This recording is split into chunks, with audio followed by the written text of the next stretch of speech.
এই শেখ হাসিনা স্বৈরাচার তার দোসর এখন তার প্রেতাত্মা এই বাংলার মাটিতে আছে। তার কিছু নজিরা আপনারা দেখেছেন। দুদিন পর পর এই বাংলার মাটিকে অশান্ত করার জন্য তারা উঠে পড়ে লেগেছে।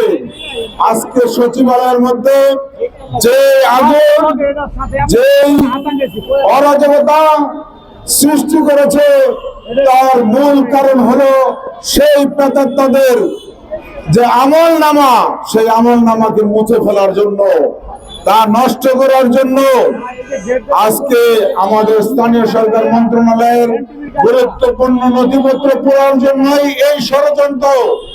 এই ষড়যন্ত্রকে আমরা রুখে দাঁড়াবো। বাংলার জনগণ, বৈষম্য বিরোধী ছাত্র জনতা এই